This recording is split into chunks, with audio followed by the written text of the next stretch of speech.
Pada kesempatan kali ini akan membahas mengenai kehidupan pemerintahan dan kehidupan ekonomi pada masa kerajaan Islam di Nusantara.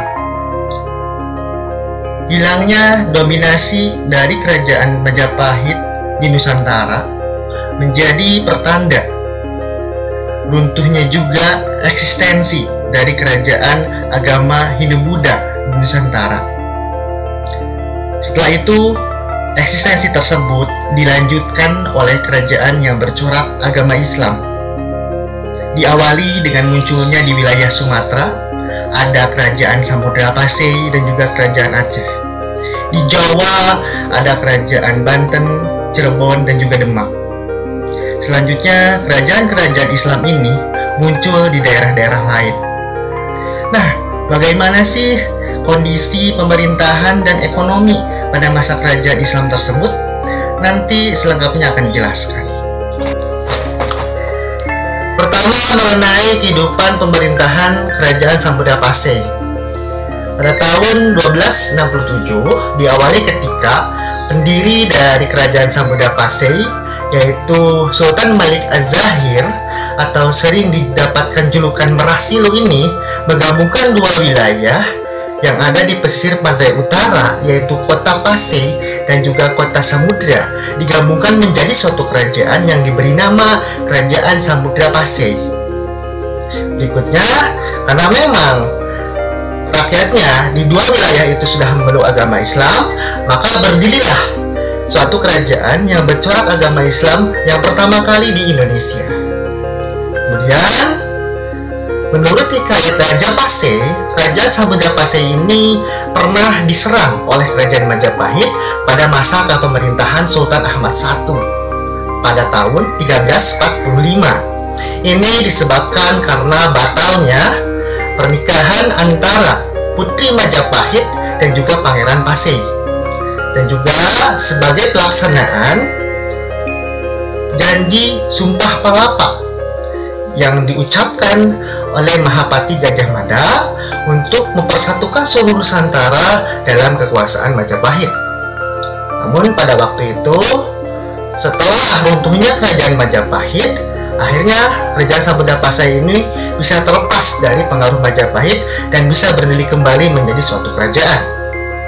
Berikutnya, kerajaan Samudra Pasai juga pernah dipimpin oleh seorang raja perempuan, yaitu Sultanah Narasiyah. Jadi sebenarnya emansipasi itu tentang perempuan sebenarnya pada waktu zaman kerajaan sudah pernah dialami. Jadi tidak hanya laki-laki yang menjadi seorang raja. Dulu juga pada waktu zaman kerajaan Hindu-Buddha ada Ratu Sima yang memerintah kerajaan Kalingga, dan dalam kerajaan Islamnya ada Sultanah Narasiyah yang memimpin kerajaan Samudra Pasai pada tahun 1405. Berikutnya, kerajaan Samudra Pasai juga pernah melakukan kegiatan untuk penyebaran agama Islam dengan mengirim ahli-ahli dakwah ke daerah-daerah lain, tepatnya itu ke wilayah Jawa dan juga Sulawesi pada waktu kepemimpinan dari Sultan Zainal Abidin. Nah, ini menimbulkan berkembangnya kerajaan-kerajaan Islam di wilayah Jawa dan juga Sulawesi setelah beberapa tahun kemudian dengan penyebaran agama Islam yang dilakukan oleh kerajaan Samudra Pasai. Nah, akhirnya eksistensi dari kerajaan Samudra Pasai ini berakhir ketika munculnya bangsa Portugis ke Nusantara.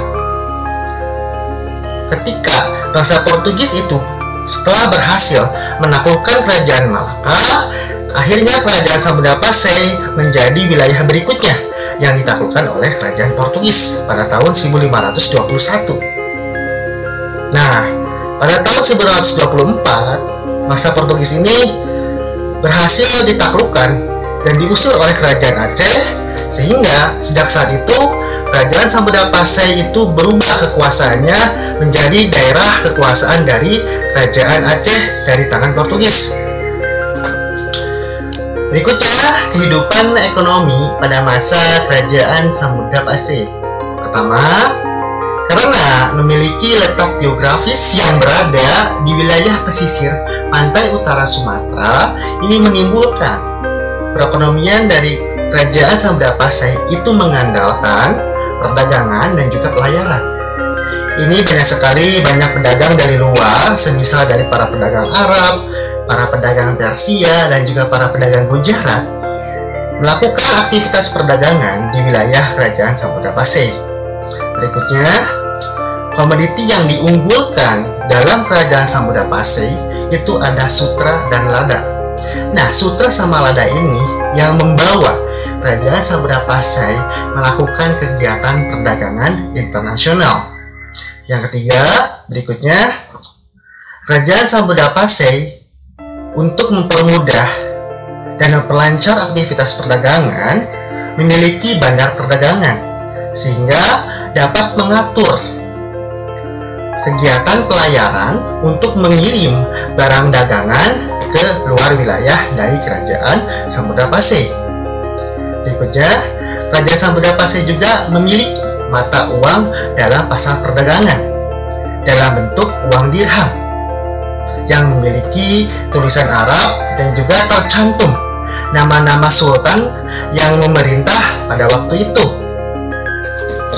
Yang kedua ada Kerajaan Aceh. Kerajaan Aceh adalah awalnya merupakan suatu daerah kekuasaan dari salah satu kerajaan yang ada di Sumatera yang bernama Kerajaan Fidi. Kerajaan Fidi ini adalah daerah bawahan dari Kerajaan Malaka. Nah, ketika Kesultanan Malaka ini jatuh ke tangan Portugis, Kerajaan Fidi ini kemudian mengalami kemunduran.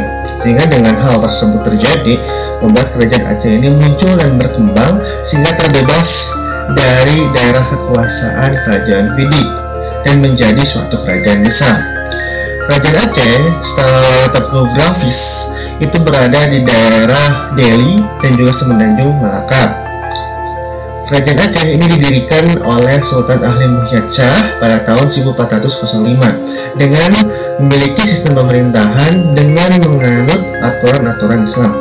Nah, sistem pemerintahan dengan menganut aturan-aturan Islam ini tetap dipertahankan oleh wilayah Aceh walaupun Indonesia sudah merdeka. Nah, dalam mengatur satu sistem pemerintahan, Kerajaan Aceh juga memiliki suatu pejabat-pejabat tinggi supaya dapat mengatur jalannya pemerintahan terutama dalam berbagai bidang. Yang pertama ada yang disebut dengan Syah Bandar. Syah Bandar ini adalah petugas yang bertujuan untuk mengatur perdagangan. Yang kedua ada yang disebut dengan Teku Kadi Malikul Adil yang bertujuan untuk mengatur di bagian hukum dan pemerintahan.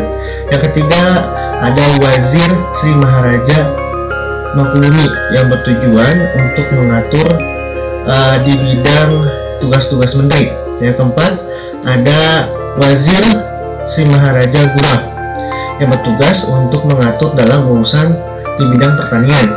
Kemudian ada yang namanya Teku Karukonan Katibul Muluk yang bertujuan untuk dapat bertugas terutama dalam bidang kesekretariatan ataupun dalam pembuatan surat dari kerajaan.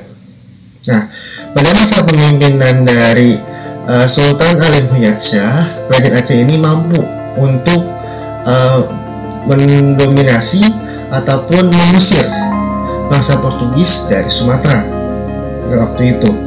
Kemudian pada masa pemerintahan dari Sultan Alauddin Shah, Kerajaan Aceh ini membangun suatu armada kapal laut yang kuat dan juga mengadakan hubungan diplomatik dengan kerajaan Islam besar di dunia yaitu Kerajaan Turki Ottoman. Nah, pada masa pemerintahan dari Sultan Iskandar Muda, Kerajaan Aceh ini memperluas kekuasaannya dengan mengambil pelabuhan-pelabuhan penting di daerah pesisir pantai barat dan pesisir pantai timur di wilayah Sumatera, dan juga membagi wilayah Aceh ini dalam berbagai wilayah yang disebut dengan wilayah administrasi dengan dinamakan Ulai Balang dan juga Mukim. Nah, Ulai Balang ini adalah suatu wilayah-wilayah yang dipimpin oleh seorang raja-raja kecil yang termasuk dari daerah kekuasaan Aceh. Dan kalau Mukim adalah merupakan daerah bawahan dari Ulai Balang.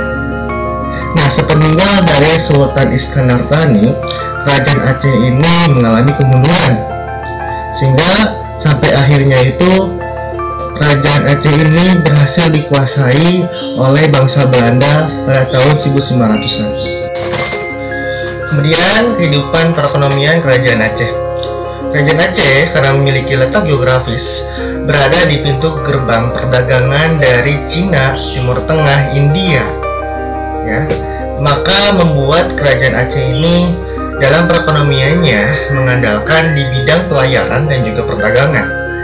Yang kedua, kerajaan Aceh ini pada masa kepemerintahan Sultan Alauddin Shah menjadi suatu kerajaan yang memiliki bandar perdagangan Islam di dunia. Kerajaan Aceh pada waktu itu menjadi suatu bandar transit dari perdagangan rempah-rempah di Maluku. Kemudian, kerajaan Aceh juga memiliki suatu komoditi unggulan, yaitu berupa lada. Selanjutnya, kerajaan Aceh juga menjadi suatu perdagangan yang sangat terbesar di dunia dan juga ramai. Ini dikarenakan ketika Malaka jatuh ke tangan Portugis, ditambah dengan berubahnya jalur perdagangan melalui pantai barat Sumatera. Ketiga, ada kerajaan Demak. Kerajaan Demak ini adalah merupakan kerajaan Islam pertama di daerah Jawa. Kerajaan Demak ini memiliki pusat pemerintahan di Bintoro yang berdiri pada abad ke-15. Awalnya ini kerajaan Demak adalah merupakan sebuah desa yang bernama Gelagahwangi. Kemudian desa Gelagahwangi ini lama-kelamaan menjadi ramai dan banyak dikunjungi orang karena banyak yang berdagang. Kemudian membuat berkembang menjadi suatu kerajaan yang bernama Kerajaan Demak. Nah, setelah berkembang menjadi suatu kerajaan dan juga termasuk berkembang menjadi suatu pusat pengetahuan dan agama, Kerajaan Demak ini menjadi daerah kekuasaan dari Kerajaan Majapahit. Nah, ketika Kerajaan Majapahit ini mengalami kemunduran, Kerajaan Demak ini kemudian mengalami perkembangan sehingga bisa memisahkan diri dari kekuasaan Majapahit. Kerajaan Demak dalam mengatur pemerintahannya itu sesuai dengan aturan-aturan dan syariat Islam. Untuk pendiri dari Kerajaan Demak ini adalah Raden Patah. Nah, masa pemerintahan dari Raden Patah ini, Kerajaan Demak mengalami perkembangan terutama dalam memperluas kekuasaan, bahkan sampai meliputi beberapa daerah yaitu Semarang, Pati, Jepara, Rembang, dan juga keluar Jawa, tepatnya ke Kalimantan. Ini dikarenakan Kerajaan Demak ini memiliki angkatan laut yang sangat kuat. Nah, pada masa pemerintahan Adipati Unus, Kerajaan Demak ini pernah menyerang orang Portugis yang akan menaklukkan wilayah Malaka. Kemudian, pada masa pemerintahan dari Sultan Trenggono, wilayah kekuasaan Demak ini berkembang luas karena berhasil menguasai wilayah-wilayah Cirebon, Banten, dan juga Sunda Kelapa. Lewat pimpinan dari Fathahillah ini, Kerajaan Demak ini bisa merebut wilayah Sunda Kelapa dari tangan Portugis. Nah, pada waktu itu kemudian Fathahillah merubah nama dari Sunda Kelapa itu menjadi Jayakarta pada tanggal 22 Juni tahun 1527, sehingga peristiwa perubahan nama ini menjadi hari jadinya Jakarta sampai sekarang pada tanggal 22 Juni tahun 1527. Nah, sepeninggal dari Sultan Trenggono, Kerajaan Demak ini mengalami kemunduran, ya, dikarenakan banyak sekali perang saudara, terutama dalam perebutan kekuasaan Demak, sehingga pada waktu itu muncullah Jaka Tingkir dibantu dengan dua orang, Ki Ageng Pamanahan dan Ki Ageng Panjawi, ya, yang kemudian berhasil merebut kekuasaan Kerajaan Demak dan membuat suatu wilayah Demak ini dibagi menjadi tiga. Untuk wilayah Pajang diberikan kepada Jaka Tingkir, kemudian untuk wilayah dari Tanah Mataram diberikan ke Ageng Pamanahan, yang bisa dikatakan adalah itu merupakan cikal bakal berdirinya Kerajaan Mataram Islam. Dan untuk wilayah Pati diberikan kepada Ki Ageng Panjawi. Kehidupan ekonomi, Kerajaan Demak ini memiliki pelabuhan-pelabuhan penting, ya, untuk memperlancar dan mengembangkan perekonomian dalam bidang perdagangan dan pelayaran. Salah satunya itu ada Pelabuhan Berkota yang menjadi suatu pelabuhan penting dalam kegiatan ekspor impor bagi Kerajaan Demak. Kemudian Kerajaan Demak juga ya memiliki letak geografis berada di dekat Muara Demak. Ini menjadi hal positif karena sungai itu dijadikan sebagai transportasi ya, terutama dalam menghubungkan perdagangan di daerah pedalaman dan juga wilayah pelayaran, sehingga dapat memperlancar terutama dalam pengangkutan hasil pertanian. Sehingga hasilnya itu membuat Kerajaan Demak ini memiliki komoditi unggulan berupa beras dan juga kayu jati. Nah, Kerajaan Demak ini berperan sebagai penghubung transit ya perdagangan rempah-rempah dari daerah bagian timur melalui Demak ini kemudian dihubungkan ke daerah dari Pasar Malaka. Selanjutnya, Kerajaan Demak ini memiliki kapal yang sangat besar yang diberi nama kapal Jung.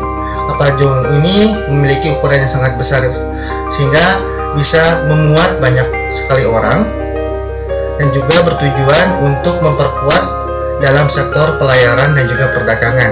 Nah, kapal Jung ini pernah digunakan ketika melakukan peperangan dalam menyerang bangsa Portugis yang ada di Malaka. Berikutnya ada Kerajaan dari Makassar. Kerajaan Makassar itu awalnya adalah suatu kerajaan gabungan dari dua kerajaan yang ada di Sulawesi, yaitu Kerajaan Goa dan juga Kerajaan Talon, yang bergabung menjadi satu kerajaan, yaitu yang bernama Kerajaan Makassar. Kerajaan Makassar ini pertama kali dipimpin oleh Sultan Alauddin pada tahun 1591 dengan memiliki pusat pemerintahannya itu di wilayah Samba Opu. Kerajaan Makassar ini melakukan suatu politik ekspansi untuk memperluas wilayah kekuasaannya dengan memiliki kekuasaan meliputi wilayah Bone, Wajo, dan juga Sope. Pada masa kepemerintahan dari Sultan Hasanuddin, Kerajaan Makassar ini memiliki perkembangan yang cukup pesat. Terutama ini ditandai dengan bisa memperluas wilayah kekuasaannya dengan menaklukkan wilayah-wilayah kerajaan-kerajaan kecil yang ada di wilayah Sulawesi Selatan. Nah, kejayaan dari Kerajaan Makassar ini mendapatkan kondisi yang berubah ya ketika munculnya VOC ke wilayah Makassar. Kedatangan VOC ke Makassar itu melakukan suatu monopoli perdagangan sehingga menimbulkan konflik dan juga persaingan perdagangan di wilayah Makassar. Dan juga akhirnya dari konflik dan juga persaingan perdagangan itu akhirnya memunculkan peperangan di antara VOC dan juga Makassar. Nah, kemudian VOC ini melakukan politik David Impera untuk melawan peperangan melawan Makassar dengan cara mempengaruhi Kerajaan Bone ya yang dipimpin oleh Arum Palaka untuk berusaha menyerang Makassar. Akhirnya dengan politik David Impera yang dilakukan oleh VOC, Kerajaan Makassar ini berhasil dikalahkan oleh VOC. Nah, perang ini antara VOC sama Makassar ini diakhiri oleh sebuah perjanjian yang bernama Perjanjian Bungaya pada tahun 1667. Akhirnya membuat Kerajaan Makassar ini jatuh ke tangan kekuasaan dari VOC dan mengalami kemunduran. Berikutnya untuk kehidupan ekonomi masa kerajaan dari Makassar. Pertama, Kerajaan Makassar pada masa pemerintahan Sultan Alauddin memiliki bandar perdagangan yang cukup ramai. Ini dikarenakan Kerajaan Makassar ini memiliki letak yang sangat strategis, berada di antara wilayah Jawa, Kalimantan, dan juga wilayah Maluku sama Malaka. Terutama ketika Malaka ini jatuh ke tangan Portugis, membuat perkembangan dari bandar perdagangan Makassar ini cukup berkembang cepat. Banyak sekali para pedagang luar ya yang datang ke Makassar untuk berdagang, semisal dari Aceh, Malaka, dan juga Maluku.